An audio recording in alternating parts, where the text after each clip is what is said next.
ঘাটাল লোকসভা কেন্দ্র থেকে 1,42,867 ভোটে বিজেপি প্রার্থী হিরণ চট্টোপাধ্যায়কে হারিয়ে জয়ী হয়েছেন তৃণমূল প্রার্থী অভিনেতা দেব। এই নিয়ে তৃতীয়বার তিনি সাংসদের পদে মনোনীত হলেন। ভোটে জেতার পর দেবীর আশীর্বাদ নিতে পৌঁছে গেলেন মন্দিরে। এরপর দেবকে ঘিরে সবুজ আবির মেখে উৎসবে মেতে ওঠেন তৃণমূল কর্মী সমর্থকরা।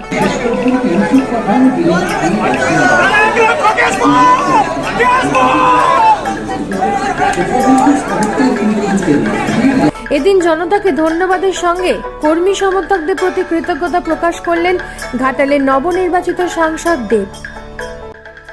আমার দলকে, দিদিকে, অভিষেককে এবং আমাকে বিশ্বাস করে ভোটটা দিয়েছেন এবং যারা ভোটটা দেননি তাদেরকেও ধন্যবাদ। কোথাও যেন তাদের প্রার্থনার মধ্যে, তাদের আশীর্বাদের মধ্যে আমার নামটা ছিল, তার জন্য অসংখ্য ধন্যবাদ। সাংবাদিকদের মুখোমুখি হয়ে দেব আরও বলেন,